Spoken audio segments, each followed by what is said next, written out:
एक फैमिली पूर्णागिरी जा रही थी घूमने के लिए, लेकिन उन्होंने ये नहीं सोचा था कि आगे रास्ते पे उनके साथ कुछ मिस्टीरियस इंसिडेंट होने वाले हैं। हेलो, मेरा नाम आंचल है और आप हैं मेरे साथ मेरे YouTube channel real horror incident में।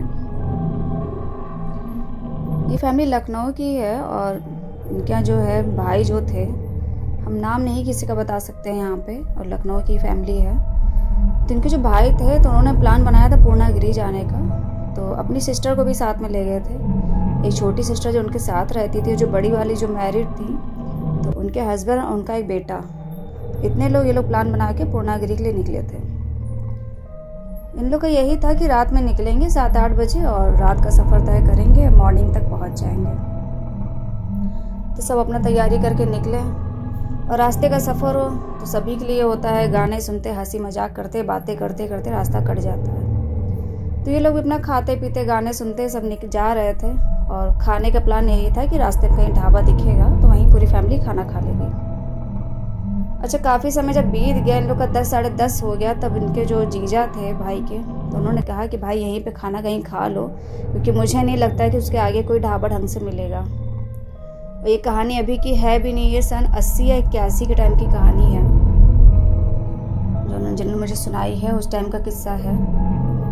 तो जो फाइनली एक जो ढाबा पड़ा वो ठीक ठाक था, तो वहीं पे सबने रुकने का प्लान बनाया कि यहीं पे रुक के खाना खा लेते, क्योंकि आगे का भरोसा नहीं है, हाईवे रोड है, जंगल रहता है सब।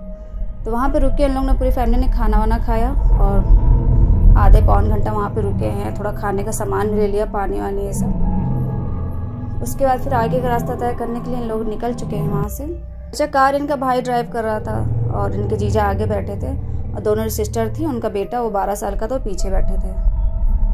ये लोग जा ही रहे थे, बात करते हुए, हंसी मजाक, सब बहुत अच्छे मूड से थे, एंजॉय करते हुए जा रहे थे, क्योंकि सेम एज का ग्रुप होता तो अच्छा लगता है। तो उनकी जो कार थी वो लोग चला, उनका भाई चला रहा था, तभी उनके कार पे अचानक से लगता है कि पीछे छत पे ऊपर से कोई धम्म से कूदा है, जंप करके आया है कसके। जंगल वाला रास्ता था तो उनको ये लगा था कोई जानवर होगा, लेकिन तब भी उनके जीजा ने कहा कि ऐसा है, चलो बाहर निकल के देखते हैं, क्योंकि काफ़ी तेज़ से आवाज़ आई थी और क्लियर आई थी। जो उनकी सिस्टर लोग भी थी और बेटा था वो भी डर गए थे काफ़ी तेज़ आवाज़ आई थी, लगा था कोई ऊपर कूदा है और काफ़ी भारीपन लग रहा था उनको कार पे। तो उनके भाई ने वहीं किनारे अपना कार को रोका है और बाहर निकलने लगे। तो उनकी बहन लोग ने रोका भी कि भैया बाहर ऐसे मत निकलो, कोई भी जंगली जानवर कुछ भी हो सकता है, ये रास्ते हाईवे है, तो हाईवे पे चोर वोर का भी काफ़ी होता है, ट्रिक होती है उनकी कार को रोकने की, उसके बाद लूटपाट मचाते हैं वो लोग।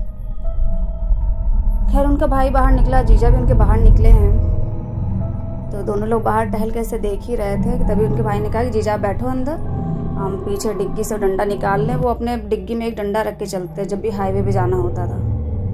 तो जीजा उनके अंदर चले गए और क्योंकि पीछे से वो गए हैं, उनके भाई जैसे डिग्गी खोला है, डंडा निकाला है और आगे आ ही रहे थे कि पता नहीं कहाँ से अचानक से काला काला स्मोक, एकदम काला धुएं का गुब्बार जैसा आया, और जैसे होता है कि पूरे कार को उसने कवर कर लिया और ब्लॉक कर दिया था, शीशे से कुछ दिख नहीं रहा था। अब इनका भाई था वो बाहर ही था, अंदर खाली कार में जीजा और दोनों सिस्टर थी और बेटा था। जितनी देर का इंसिडेंट था उसमें उस धुएं में इन लोग को कुछ नहीं दिखाई दिया है, शीशे बंद थे, तो खैर ये लोग तो अंदर बस देखने की कोशिश कर रहे थे कि बाहर कुछ दिखे। और जब धुआं हटा है कुछ सेकंड के बाद, तो वहाँ भाई इनका बाहर नहीं दिखा।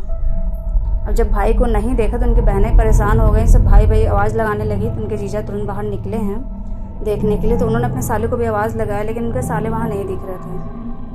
अब वो इधर उधर देखने लगे, उन्होंने इशारा करके अपनी जो वाइफ थी और को मना कर दिया कि तुम लोग बाहर मत निकलो, अंदर ही रहो, क्योंकि हाईवे की रोड थी और सन्नाटा था पूरा वहाँ पे। अब ये सब देख के उनका जो बेटा था वो भी डर गया था, रोने लगा था वहीं पे कार में ही।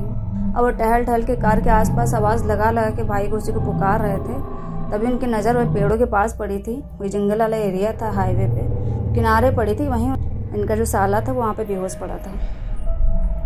जब उन्होंने देखा है तब इशारे से बताया है कि मिल गया है, यानी कि बताया इशारे से कि उनका जो साला है वो मिल गया है। लेकिन इनसे इनकी बहन से रहा नहीं गया, जो बड़ी वाली सिस्टर थी वो बाहर निकल आई देखने के लिए और दौड़ते हुए गई हैं वहाँ पे, तो पानी वानी लेके गई हैं, उसे छींटे मारे हैं, उसके बाद कहीं जाके उसको होश आया है।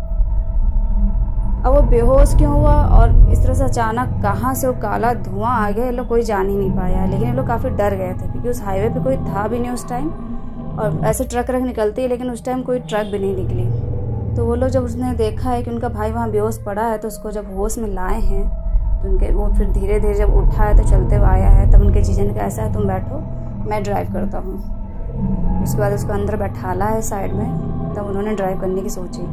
तभी उनकी वाइफ ने मना कर दिया कि ऐसा है आप 5 मिनट के लिए रिलैक्स करिए सब लोग, क्योंकि आज का दिन कुछ लग नहीं रहा है कि सही है। अचानक से सब जो हुआ है, अभी जो कुछ पैरानॉर्मल एक्टिविटीज़ हो या कुछ भी इनविजिबल पावर हो, शायद ये नहीं चाह रही कि हम लोग आगे का रास्ता सफ़र तय करें। तो यही सब बैठे लोग बातें कर ही रहे थे कि उनकी छोटी बहन ने कहा भी कि भैया ऐसा करो, आप वापस कर लो, बैक कर लो कार, हम लोग घर ही चलते हैं। लेकिन ये सब जीजा जन उनको समझाए कह रहे कोई बात नहीं, कभी कभी रास्ते में हाईवे पर ऐसी घटनाएं हो जाती हैं, और माता रानी का नाम लो, उनके दर्शन के लिए जा रहे हैं, आगे सब अच्छा हो। खैर बातें बातें करके वो लोग फिर आपस में एक दूसरे को समझाए हैं। तब आगे का सफ़र उन्होंने तय करने की सोची।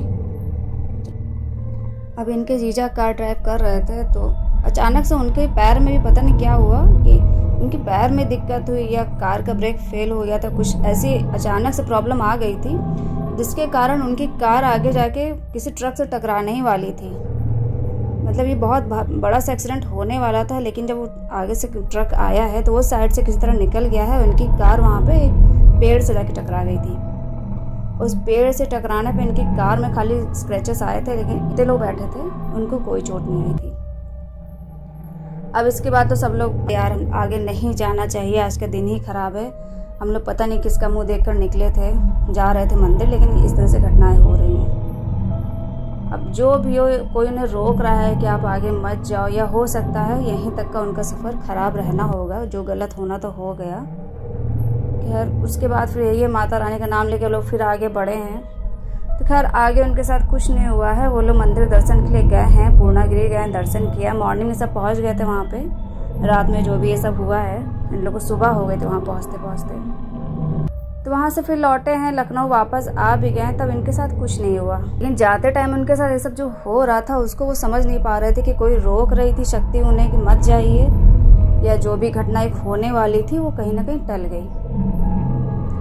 तो ये थी लखनऊ की एक फैमिली के साथ पूर्णागिरी जाते टाइम उनके साथ जो इंसिडेंट हुआ था। तो ये उन्होंने मेरे साथ शेयर किया था। अगर आप लोग को ये स्टोरी अच्छी लगी हो तो प्लीज़ वीडियो को लाइक कर दीजिएगा, चैनल सब्सक्राइब कर दीजिएगा।